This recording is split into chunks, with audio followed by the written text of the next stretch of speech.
just screen share this.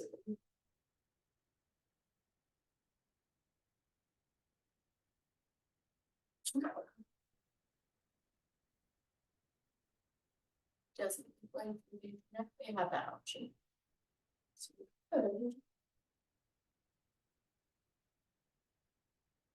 maybe it's smaller.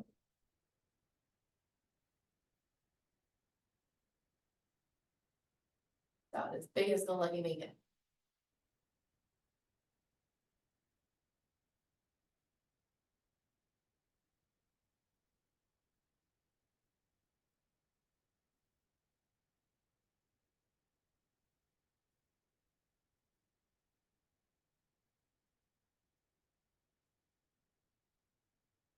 Share it in the Zoom.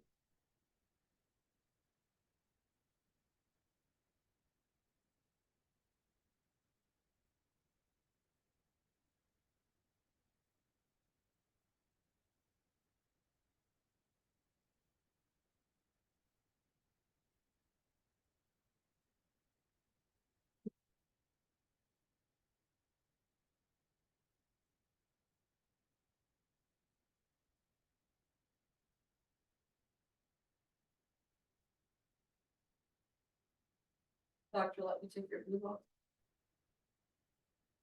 I'm probably gonna put it back on this weekend though. Yeah, you're too.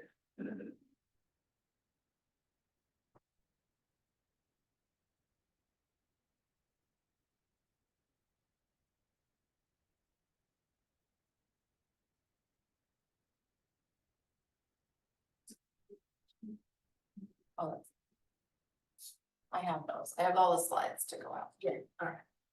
So, alright, we're ready. Well, whenever you're ready to, you wanna share within Zoom. Cause right now the screen's not shared in Zoom.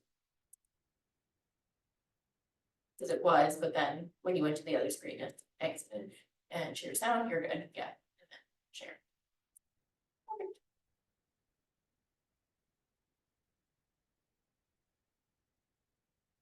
Good.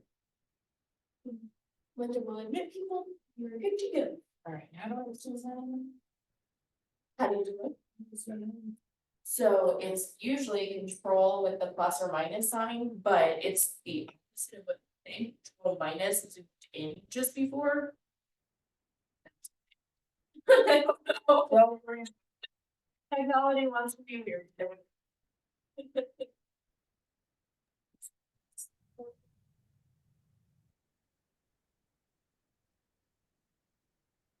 Yeah, she said she could hear you, so. And we'll figure out the microphone's at. Thank you. Thank you, Paul.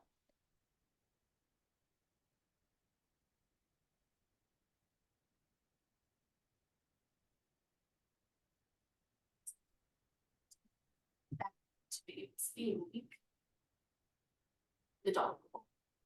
God, I don't know that. It's good. It's all good. Just so it doesn't try and go to the USB and confuse things. I appreciate that, Colin. Oh. You're okay in here. You're holding down the folder. Oh God, I'll just hear you. Thank you.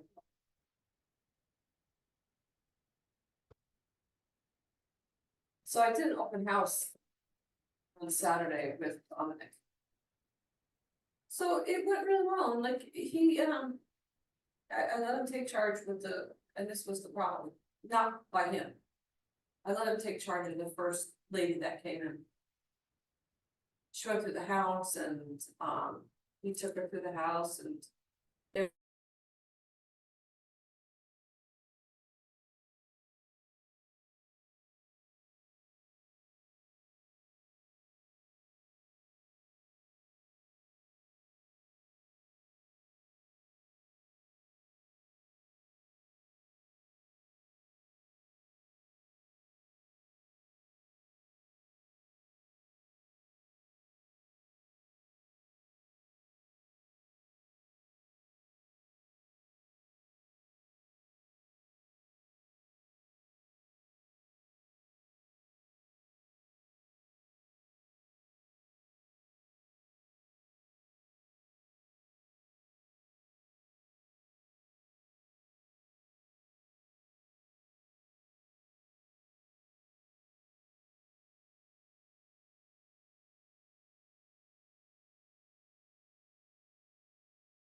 Nice.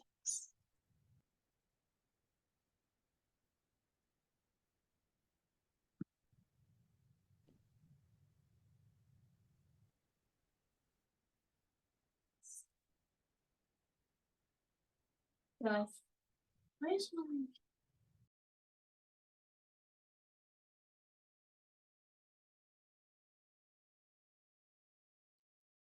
Good morning.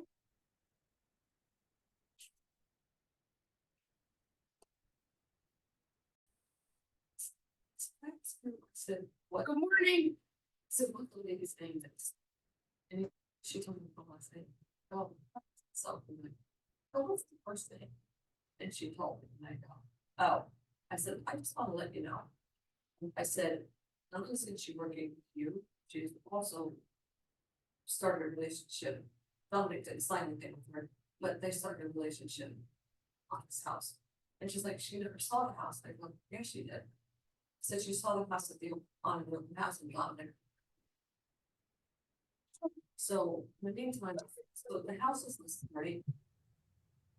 She gives Dominic a text saying that this is the most off the house, for $80,000 in the list price. And then texted Dominic and said, oh, so this is all this she wants to cut the kitchen, you know, and she wants to do all these improvements. I go, can't ask, so she can't ask a seller to pay for her upgrades. I said, if they're repairs, right, I said, that's different. And he's like, no, because I know, and then I said, that's just not gonna fly. And so go back and forth, and she, Dominic called her, and the other agent called her, and she responded back to Dominic and said that she changed her mind. And I called the seller and told her what's going on. I said, look, I said, I think we're better off. Yeah. Because I think she would have nickel and dimed you for every little thing. Yeah. I guess I guess because it sounds like this. So we have a showing today. You know, there's gonna be somebody there. I said, let's see how this goes. It's Labor Day weekend. It's gonna be kind of quiet. Yeah. So let's see how it goes. Alright guys, I gotta stand, we don't have our microphones set up, like we normally do, they're not working. So people on Zoom, I'm gonna just stand up here just while I introduce what we're gonna be doing today. So I was going through the slideshow that we got at Mega Camp with Gary Keller and his economic update. And I figured, well, who better to talk about it than Gary, than me trying to explain it? Because I was sitting there racking my brain and then I found the video.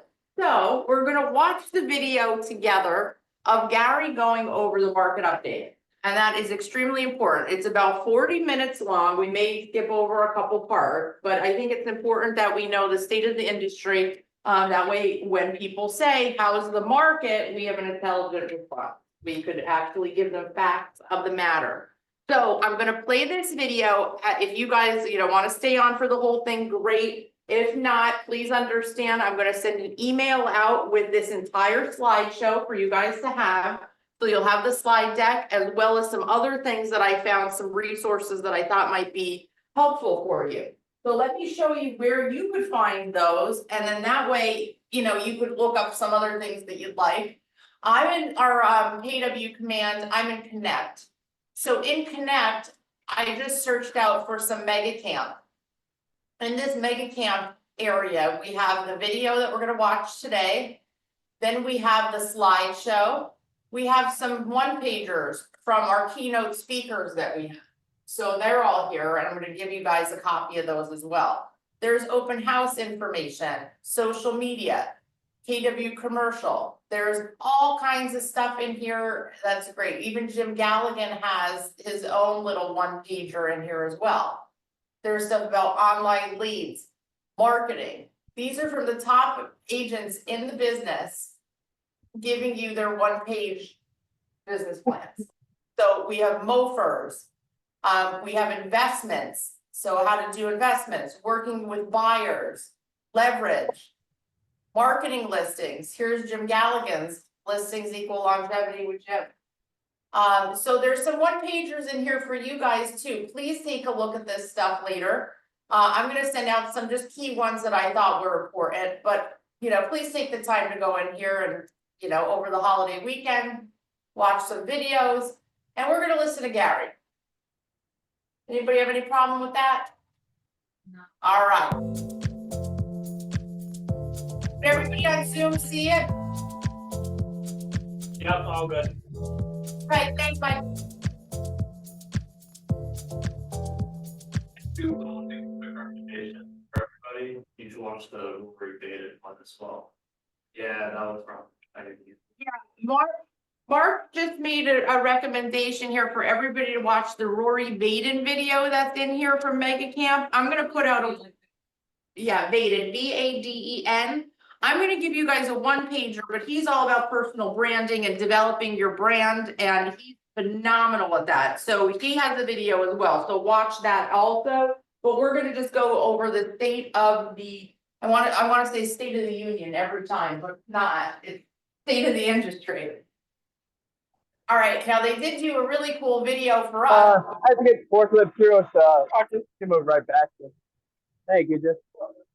If you're on Zoom, you need to mute yourself.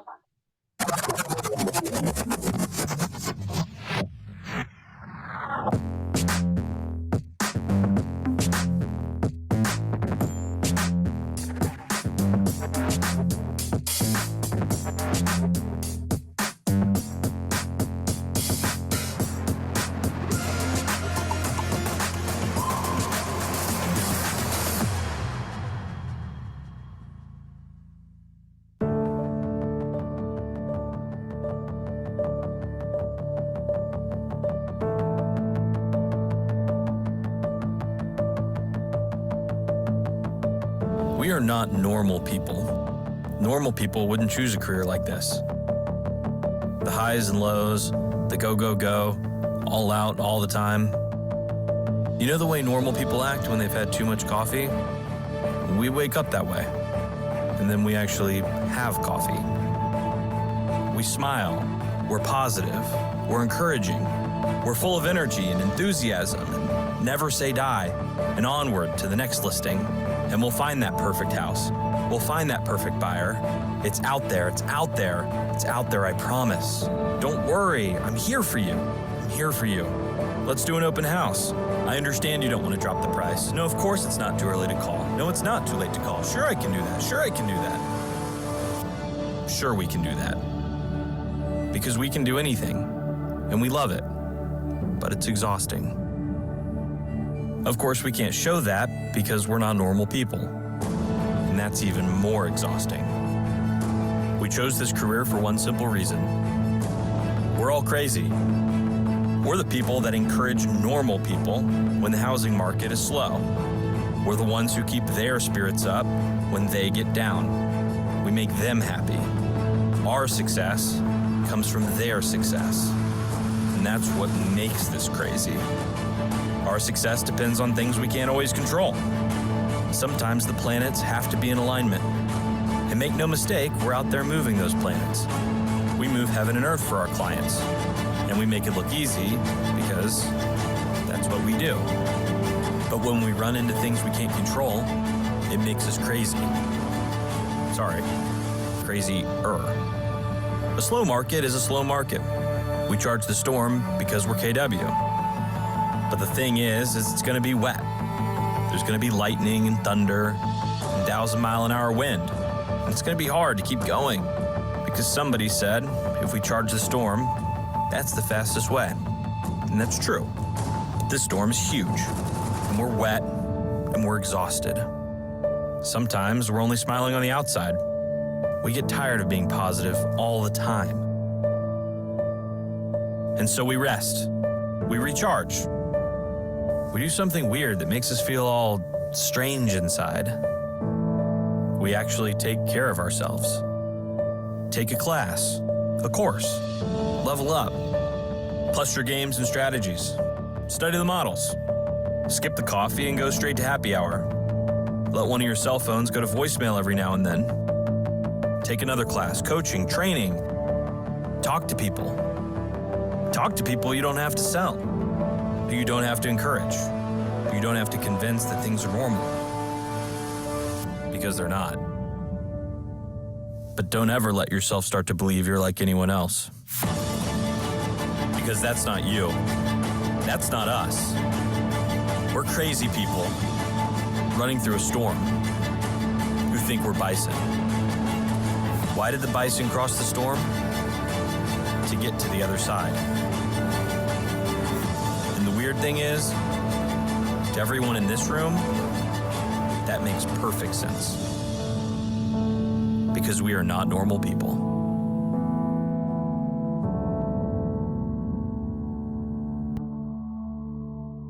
Please welcome to the stage, Gary Keller.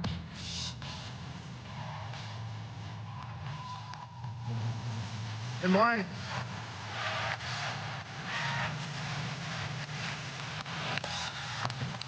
Good morning.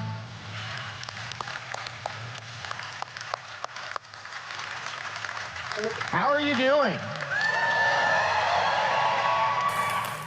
Have a seat. Oh, I see you have one. Well, sit down. It's good to see you.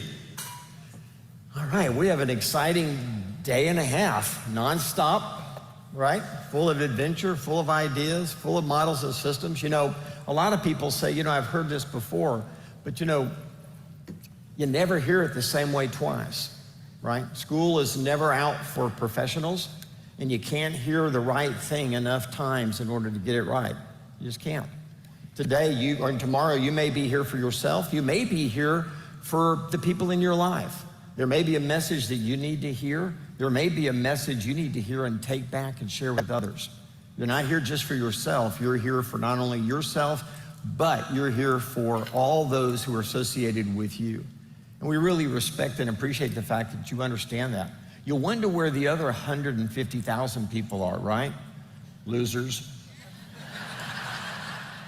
You know, it's interesting, I had people say, well, you know, I've been to Mega Camp, maybe I won't go this year. And I thought, man, I should say that. You can't say that. I should say that.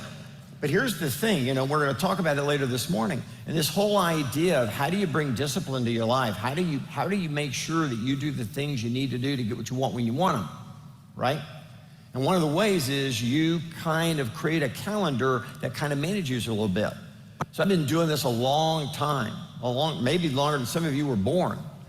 And I would never stop doing this. I would never stop. And the reason is because it makes me so smart. When you think about, good God, we're the manuals.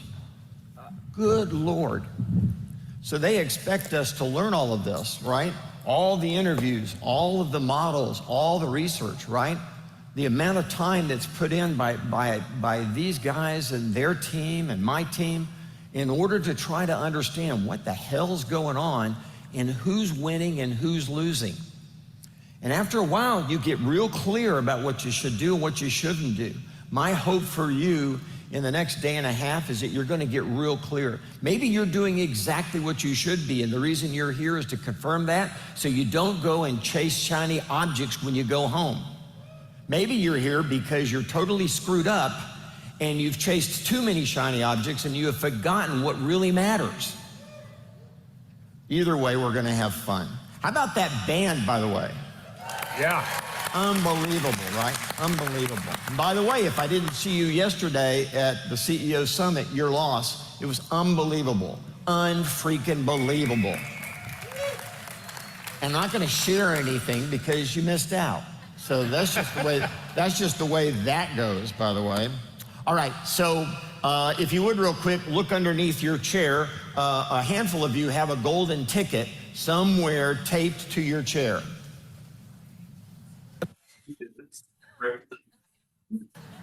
Everybody's looking, somebody found it.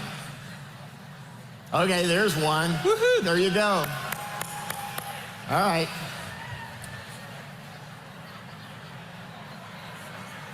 There you go. All right.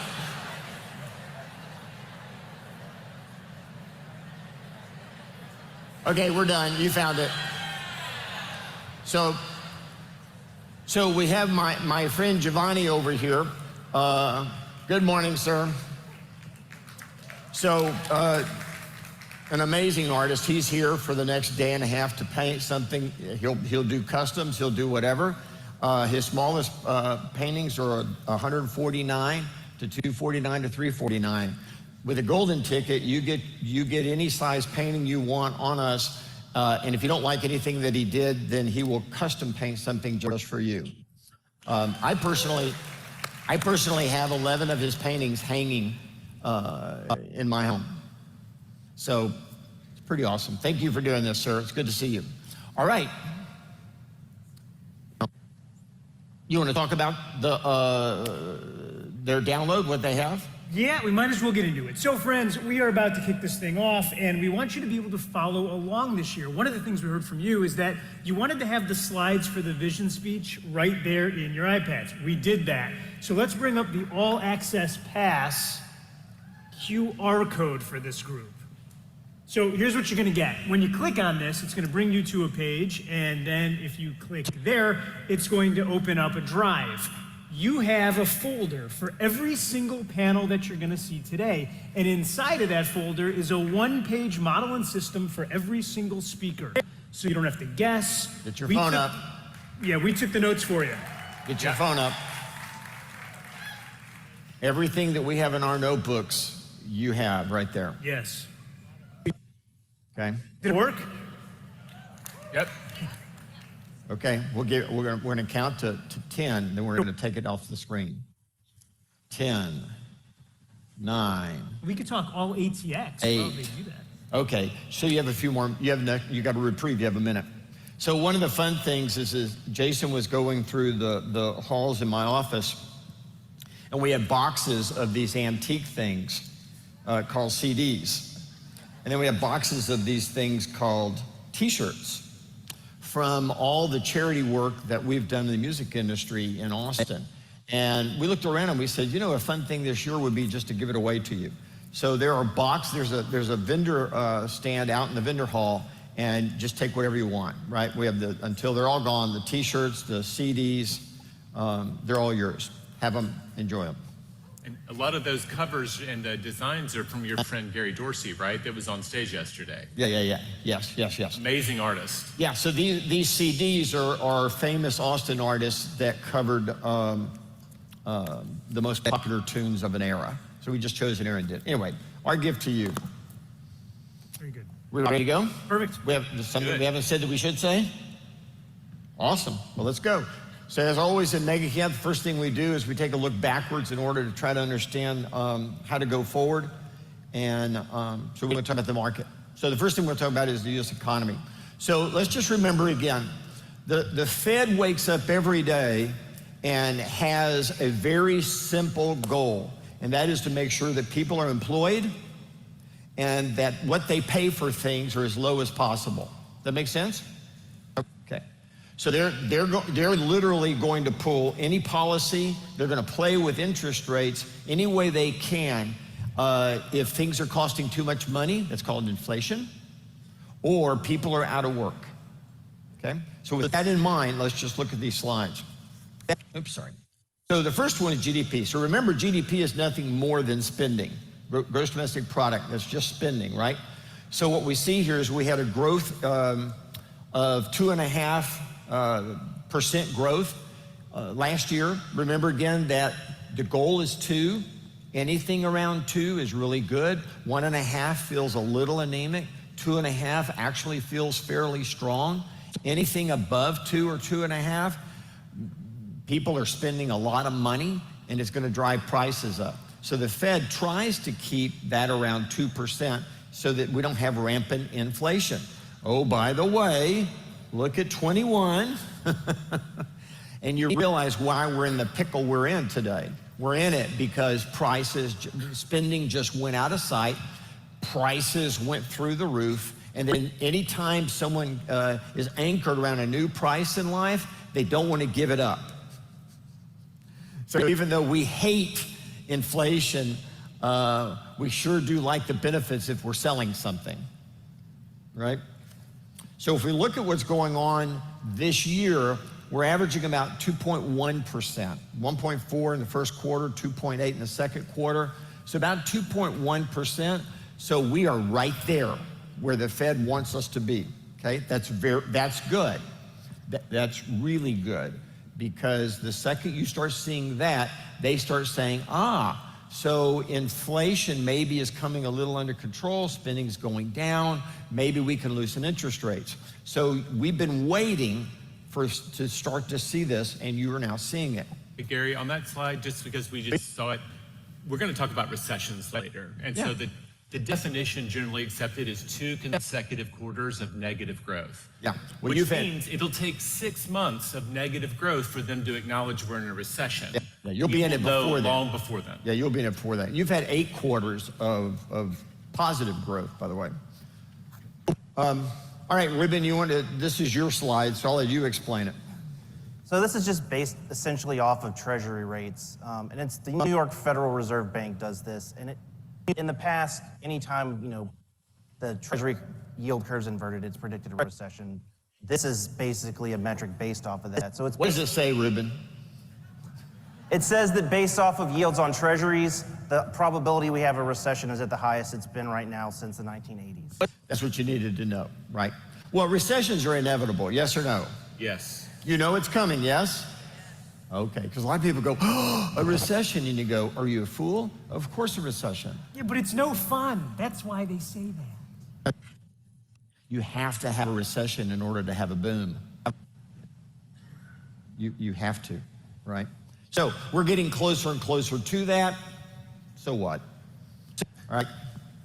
Unemployment. Okay, so here's the other side. So let's check off. The Fed looks up and says, how are we doing on GDP? How are we doing on spending? And they look up and they go, okay, we're right where it needs to be, right? Yeah. Then they look over and they look at unemployment and they go, well, okay, the number here would be anything below 4, anything below 4%. I want you to notice in history, going back to 1990, when did you ever see anything below 4%? Oh, wait, you pretty much haven't. 4% is just kind of like everybody is employed or moving between jobs. Don't they consider that full employment? Yeah, so we have like maximum versus full employment. So at full employment, that's essentially consistent with their inflation targets, right? It's the most people that can be employed and still have labor costs and prices. If you get below that, then prices start to go up. Yeah. So, but here's the interesting thing, right? Here's the real tale. If we unpack 2024, we immediately realize, oh, okay, we're actually at 4.3 right now. By the way, the Fed now looks up and says, hang on a second, we want 4 or less. This looks scary to me. So when they talk about recession, remember recession is people spend less money. People that are unemployed spend less money. Okay? So the more people that you have that are unemployed, the less collective spending there is in the marketplace, and here we go. Okay? Yeah, Gary, just 1 second here. The conversation they're having right now is this upward trend indicative that we're moving into a recession, or is it just us returning to normal, right? Because we saw those 3s are low. That's historically abnormal for them. We will only know after it happens. Yep. Right? We don't know. The thing I want to point out to you again of unemployment, does it ever stay stagnant or the same? Yes or no? No, it's always moving, right? Sure. By the way, GDP, does it ever stay the same or is it moving? There you go. This is how you get booms and busts, okay? All right, so this is interesting. This gives you just a little bitty additional insight, and that is, if you go back to January in 2020, notice that you had 5.5 million job openings and 20 million people unemployed. We experienced that, right? Yes. Notice where we are now. We've got 6.8 million people unemployed, and we have 8.1 million job openings. So what's happened? Closer and closer and closer, right? Yes. Fed watches that, okay? Now we get to inflation. Think of inflation as nothing more than the cost of things. So we have, do I have a job? Am I spending money? What am I paying for what I'm buying? And that's called inflation. Again, the Fed wants you paying as little. They don't want inflation, and they don't want unemployment. Does that make sense? Okay. So they look at inflation and they go, unemployment's rising. Yep. We don't know if we're headed to a recession or not. But if you look at the Treasury notes, you realize, the signal for a recession would be there. We're going, look, we're already in a freaking recession in our industry. What are you talking about? Well, you realize that you fundamentally are the only group in the United States right now and Canada that is in a recession. Your industry is, right? The rest of the economy is not in a recession. Okay, so we're not talking about up. So the question is, when recession comes this next time, and it always comes with the economy, does that change what happens to us? And you can go to sleep right now. In about 15 minutes, we're going to wake you up, and we're going to tell you the answer, okay? If there's good news, like Ruben and his team look back, we tend to lead people into the recession, and we also tend to lead them out. The industry we'll be does. the first to recover if history repeats. Well, that's good, because this idea that we've been in a solo industry recession and we could come out of it and then everything could go into a recession, I hate that. Yeah, the reason that we are challenged as an industry, I don't know why we chose to be in this. We're crazy. Yeah, we're crazy-er. Yeah, that's right. Is because affordability is a real thing for what we do. Yes. Right? And we don't control that, nor does the buyer or seller actually control that. At the end of the day, the cost of money will determine that more than anything else. Yes. Yeah, and it's not driven by us. And they'll play with the cost of money in order to regulate the economy, but it doesn't change how many iPhones you buy, or right? It doesn't change that, yeah. You're still going to buy bread. You're still going to buy your coffee. You're still going to do those things. Yeah, you're going to buy gas. Well, because you don't need a mortgage for coffee. Unless you're in Vegas. Yeah, unless you're in Vegas. Unless you're in Vegas, then that's exactly right. Yeah. Well said. Okay, so here we are at inflation. And notice, all you have to do is just look at it. It's coming down, it's coming down, it's coming down. And that's what matters here. I want to make one other comment that I didn't make. Up until July, we were on pace for 250,000 new jobs a month. And in July, we had 114,000 new. And if you go back to last year, we were averaging over 370,000 new jobs a month. So anyway, I just wanted to point out to you, there's a lot of signaling about what's happening with unemployment. Sorry. Yeah. I'm going the wrong way. You were probably going, what are you doing, Gary? Yeah, I'm just traveling. So here we are. The next slide is really, I think, more telling. And that is, if you take real estate out of that core CPI, gets us right back down to like 2%, which is the Fed's goal, right? So I think the Fed, as they're looking at unemployment start to trend up, which is concerning them, this is on a steady downward path. And, just set this, what they're trying to do is this soft landing, which is historically somewhat unprecedented, right? Yeah. Are they going to manage to get this down while unemployment comes up? That's right. Yep. So bottom line is that if you take real estate out, they are way below their target. So they're looking up and going, all right, GDP is where it needs to be, inflation is right where it needs to be, but unemployment's going up. What do we do to stimulate the economy? What's the answer? We lower rates. That's correct. You've been waiting for that. We've been waiting for them to come around to the idea, right, that what we have is a shortage of houses, right, and not an oversupply of buyers. Yeah. So so just quickly, the items with falling prices, right? Smartphones, right? Used cars and trucks, toys, games, televisions, airline fares, furniture and bedding, health insurance. All of these things have gone down. At the same time, though, motor vehicle insurance up almost 20%, right?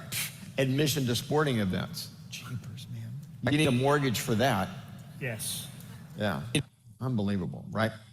Anyway, you can see, just look at that real quick. You can see, right? So you get a sense of that. So let's look at the real estate industry then. So it's a local business. These are national statistics for the United States. Last year we were at 4.1. This year we are projected to be around 4.2, but the challenge is that we're actually not even keeping pace with last year. Meaning, if you look at the green, you'll notice that it literally is the same or less than last year.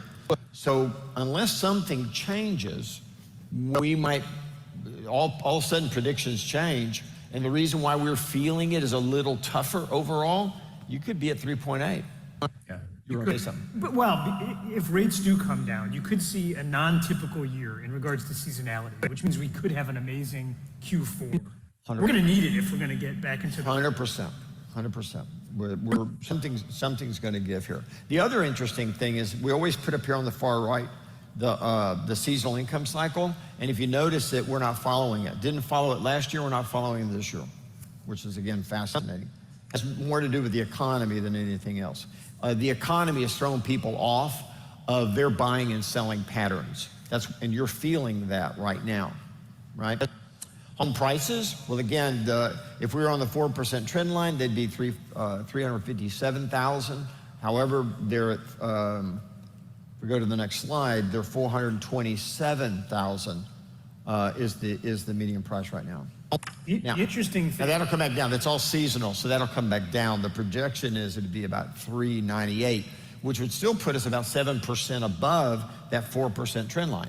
And that's based, that 398 number, on a 2% increase from last year. The interesting thing, Ruben, you told us that so far it's up 4% year to date. Yes. Yeah, so this past month data, we were at 4%, but we are expecting the gaps to start to close year over year in the second half. If they don't, then you guys are right. We're going to be looking at potentially 4 or 5%. It really becomes the tale of a bunch of different markets. Because you look at like Austin. In 21, this time you had 2,500 listings on the market. Now you have 15,000. Yeah. And you see prices coming down. Yeah, that's exactly what happens. Yeah, the Fed would love to see about a 4% annual price appreciation on real estate. That's kind of the target. So we're 7% right now above that. Again, interest rates can change all of this one way or the other, right? Yeah. So we're at a very interesting inflection point in the industry. Inventory, to your point, well, what would you expect to have happen? Prices keep going up, houses are going to start sitting. Yes. And that's a good thing. What's fascinating, though, is, something happened. Yeah, we don't have a slide for it. What's fascinating is between 1982 and 2018, there were only 2 months that we had less than 4 months of inventory on average in the United States. Between 82 and 2018, only 2 months below that. Only 2 months below that. We're all over that. The last couple of years, we've been in this weird place, right? In fact, we've only had a couple of months when it was above 4 months of inventory in the last 3 years. Yeah. Since 2018, we've averaged 3 months of inventory. Since that, we've averaged 3 months of inventory. But what you just did is great, and we should all remember to do that as professionals. Like, we get really caught up in what's happening now, and what we always try to do is we zoom out, right? So when in doubt, zoom out and get a bigger perspective, and it's like, okay, is this normal? No, it's actually not, and we don't know if it's the new normal or not. That's exactly right. And by the way, why is all this important to you? Can I just buy a house? Can I get it for as little money as possible? And can I get it for a very cheap interest rate? At the end of the day, if those were the answers, you'd go, why do you need to know any of this? Well, because as professionals, there needs to be weight behind our answers, right? Anybody can read the news and get information, but do they understand what it means? And what could be coming? Do they understand that? This is what you and I get paid to do. This is why they want to talk to you and I, because we're not the news media who don't even understand what they're writing about, right? All you have to do is look at the whole NAR conversation to realize the media doesn't understand it all, right? They don't actually understand this. They think they do, but they don't, okay? Which terrifies you about everything else they write about that we don't know about. Yeah, they should work on getting the weather right and then move into the rest of it. Yeah. All right, we'll just slide through this real quickly and get to the payday. We're on pace, right? The problem is, remember again, you're about 2 to 3 million homes that were not built during the Great Recession, and we're not catching up, right? 2021 looked like we were, but a million is literally just the number, right? That just kind of fills the bucket back up. There won't be a national solution. This is going to be a local solution where Could be both. There's already the federal government talking about federal lands, but that's exactly right, Jay. Yeah, they typically will do something locally, free up public space for building to add inventory on a local level. That's right. If you're, by the way, if you want to be a real estate professional, go down and start talking to your council members, your mayor, and start getting in their ear that if they want to solve affordability in their town, they need to quit waiting for the national interest rates to solve the problem. What they should do is say how many, what's the problem?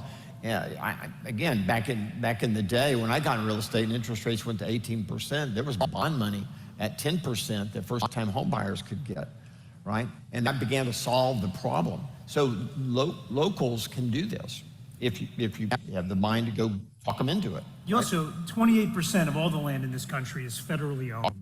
And they're working on, Politico reported last week that there is an act that they're discussing in the House called the Houses Act, which would start to release some of this land as long as they agreed to build starter home type properties. So if you're interested, go check that out. Yeah, that's right. Yeah. You'll start seeing all of that. They're a little late to the party, but that's typical, right? Yeah. All right, mortgage rates. So here you go. So today's rate is what? 6.5. So we're at 6.5. So here we go. It's good news. We're down almost 70 basis points from last year, and that a year-over-year drop is kind of an important transition point for our market. But I want to be at 3. Would be nice. Well, you're not going to see that. You're not going to see that in your lifetime, most likely. Probably. Something has to go very wrong with the economy for us to get that low. So you can see it. So was that your Veruca Salt? But that was my, you noticed. Okay, yes, that was good. That was good. Exactly right. Yeah. So they're going to drop them. And by the way, depending on what unemployment does, we'll talk about this one real quick. So let's just move through this and get there. So you look at affordability and you go, well, crud, man, it's one of the most expensive times to buy a home, and the answer is yes. The only time really more expensive was when I got in real estate, and when Keller Williams was started. And by the way, at 18% interest and 14 discount points, I hit my goals every year, right? I was not only successful as an agent, I became one of the most successful sales managers, became the vice president of the company I worked for. We started Keller Williams, and we became #1 in the market, all in a period of more expensive than you are right now. So I have a different perspective than a lot of you. And my perspective is, shut up. Get to work. And by the way, we have a ton of people coming across this stage today and tomorrow who are crushing it, who are outperforming the market. They're unbelievable what they're doing, and you go, wow. So remember, it's kind of like, I'll say it this way. When I got in real estate, I looked up and I said, wow, there are plenty of homes being sold, so I can hit my goal. Not everyone else will, but that's not my problem. It's an equal opportunity, unequal reward world. Real estate's no different. There are more than enough home sales in your market for every one of you to hit your goals if you do the right things. Will that cause others not to hit their goals? Well, sure, if your team wins the game, the other team didn't. That's the way it works. That's just the way it goes. And I feel bad for those people, but I know that the reason they don't hit their goals is they didn't do the work. They didn't do the work. They didn't do the work. Do the work. Just do the work, okay? So I understand. People are going to say it's really expensive. It's been more expensive. Yeah, and they can still buy. Yeah. Again, I still get asked, is it a good time to buy real estate? And the answer is yes. Yes. It's always a great time to buy the right piece of real estate for the right reason. Always. Look at history. Owning real estate is no different than the NASDAQ. Over time, is the NASDAQ going up or down? This is an intelligence question. This is an intelligence question. Is the NASDAQ over time going up or down? Real estate prices over time going up or down. So why would you say it's a bad time to buy? There you go. That's the thing. There you go. You might be buying at the top of the moment, but you're never buying at the top of the market because the market's always going up. That's right. That's exactly right. Really well said. So we get over-indexed on this, and that is the number of sides. So right now we're projected to be at about 5.5 sides per agent, but the fascinating, which by the way, is about half of where we were back in the Great Recession. But look, here's the thing. You're at the third best in terms of volume per agent. Third best in history. Third best in history. So what are you complaining about? Here's the problem. Number of transactions, which means if I got mine and I got it at that volume, you didn't get yours because there wasn't enough. That's where we are today, okay? That's the challenge.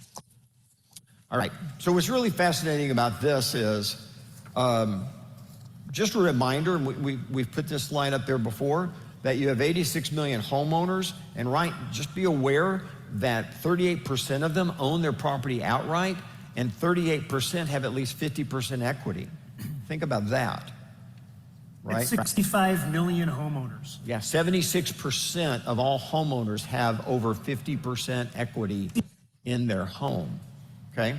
Which is one of the reasons why even if you saw pricing come down, they're fine. And you're going to see that across the stage today. You're going to see people that have building MOFRs around unlocking that equity and cash offers and seller financing. Yep. And those are the things that are creating the most activity. Yes. All right. So look at Canada real quick. And again, Canada literally just mirrors the United States. Sales are up about 6% this year. So far, pricing is up, home price is up about 3%, inventory down. Here we go. Same kind of story, right? So we're going to give you 3 scenarios, right? Because you say, well, okay, that's all well and good, but honestly, Gary, just tell us what's going to happen. Right. So we're going to give you 3 scenarios. And by the way, again, you already have these slides. You did it when you got the QR code, so you're good to go. So here's the first scenario. First scenario is unemployment is below 5%, and interest rates fall to 6%. What's going to happen is home sales are probably going to bump. That's a very likely scenario, by the way. Yeah, right now, that's the scenario most consistent with projections in the marketplace. Yeah, which means that if you've been doing the work and you have the people in your database or you know, in your folders, if you will, that say when this happens, we'll jump, get ready to jump. Okay, this is most likely what would happen. Yeah, now, that's basically a slow, bumpy decline in interest rates. Right? That's what the government would like. There's another scenario. Well, the key to that scenario, by the way, is making sure that you've contacted every single buyer that you have in your database and finding out if they're rate sensitive, at what rate do they get off the fence and want to do business. We should always understand that. You need to have your list of people at 6 that jump, because if you don't, the rates come down and you get left behind.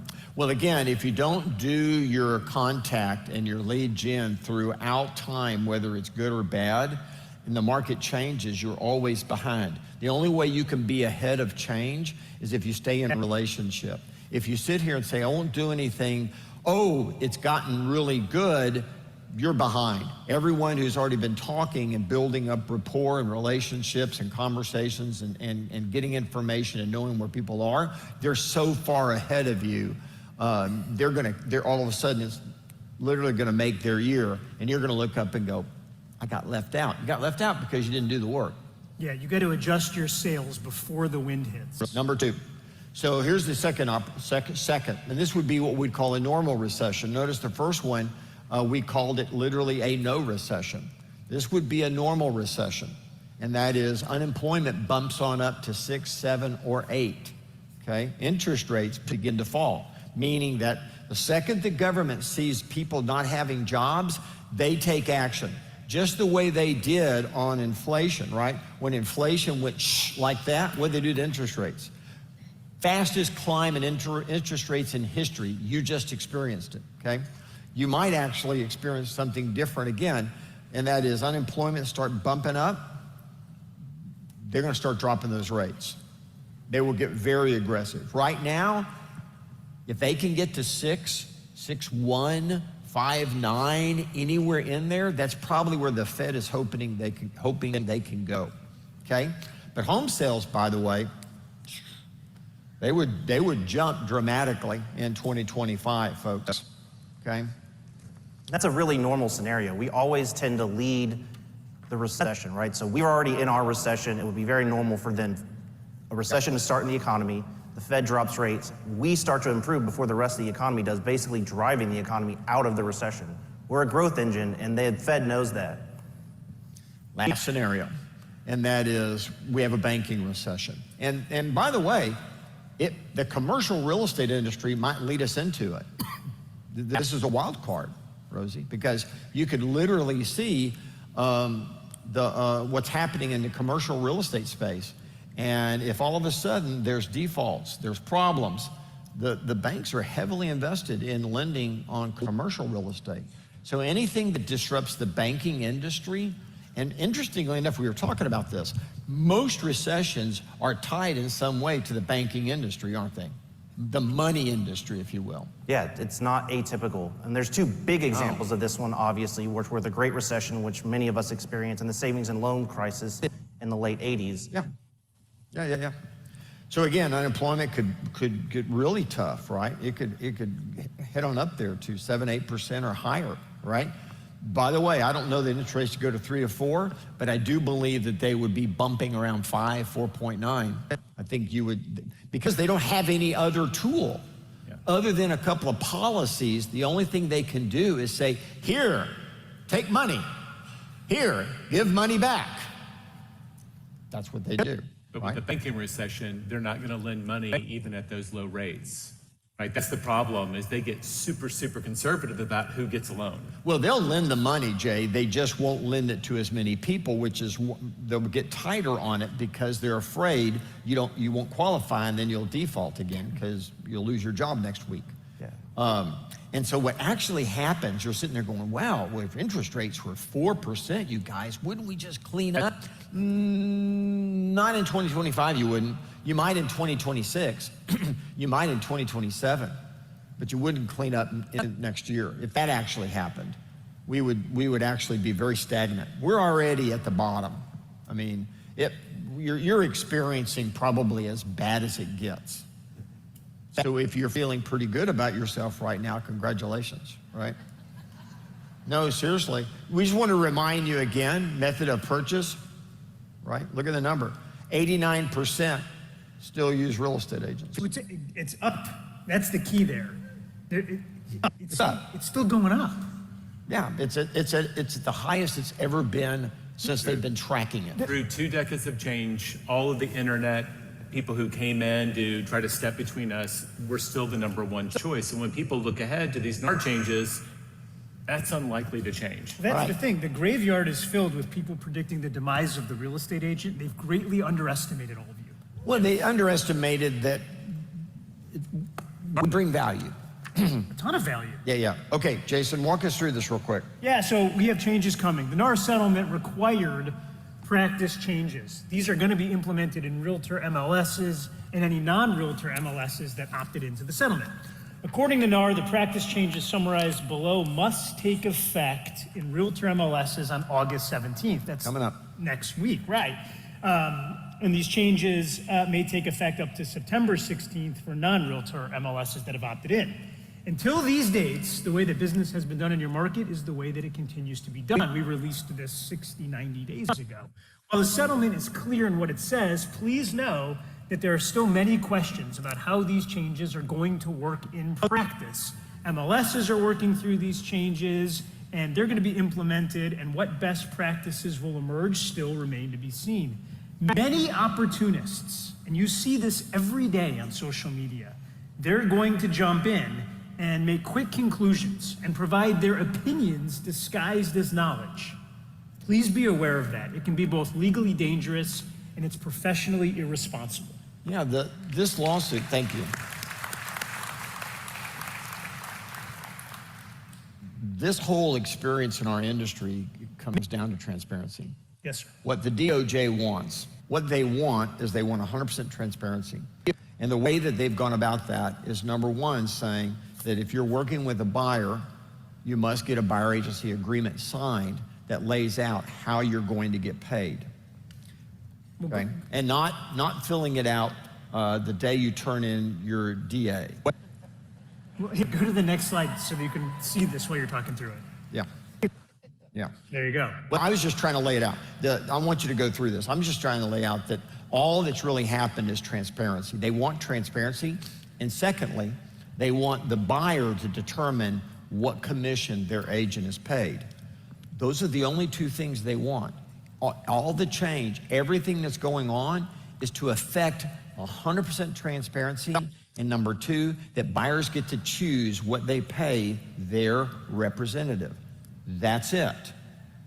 So when you hear all this hoopla and all of this really scare tactics, to be candid with you, there's a lot of people that want to make money on the back of trying to scare you. Is this a big change?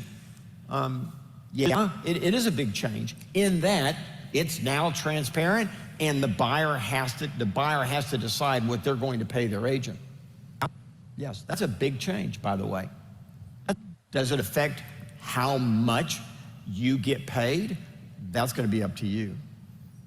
The DOJ, that wasn't their issue. Their issue is there has to be transparency and the buyer has to decide what you're going to be paid if you represent them. That's what they want. Still a free market. It's still a free market. It's so simple when you put it that way. It is simple. I sit in the courtroom. It's actually that simple. Yep. Yeah, it is. Here's the truth of it. You must now use a buyer's representation agreement. And by the way, you guys have been on stage for many, many years extolling the virtues of that before showing a home. And that agreement must include these four things. Number one, you must disclose the amount or rate of compensation that you'll get.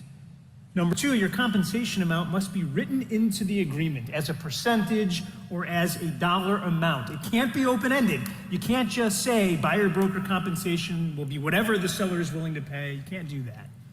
Number three, you can't receive compensation for broker services from any source other than the amount or rate that you agreed to in the buyer representation agreement. And finally, you must include a conspicuous statement. What does conspicuous mean, Jay? Very obvious. Perfect. That the broker fees and commissions are not set by law and are fully negotiable. Further, cooperative compensation can no longer be advertised on the MLS. Sellers can decide to specifically offer cooperative compensation, and it can be marketed any place other than the MLS. Newsletters, text messages, send a raven, whatever you want to do. It can even be brokers' or agents' own websites. However, you cannot market other brokers' cooperative compensation on their listings on you or your broker's websites. So these sites that think that they're going to get around what the DOJ wants by saying it's not MLS, but we're still going to aggregate over here.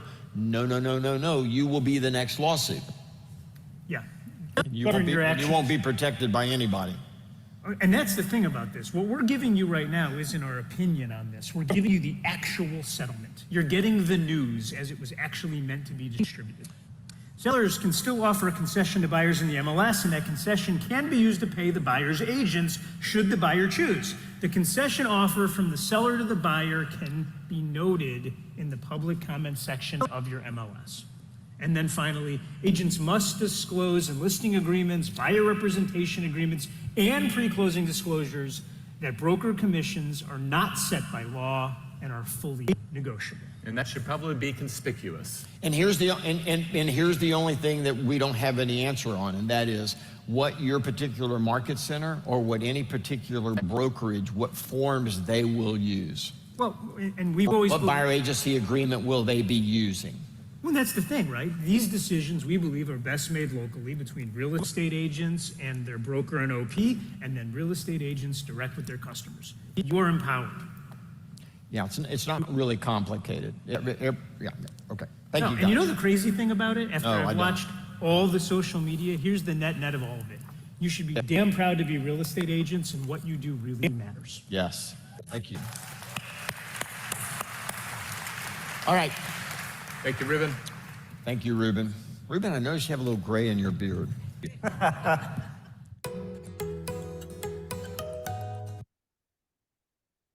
Any comments on that?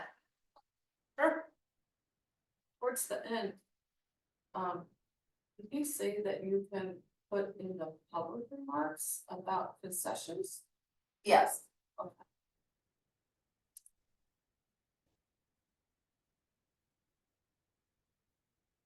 So how would you word that? Well, you have to also look at your local MLS rules and regulations as well, but like, let's say, for instance, like you were advertising.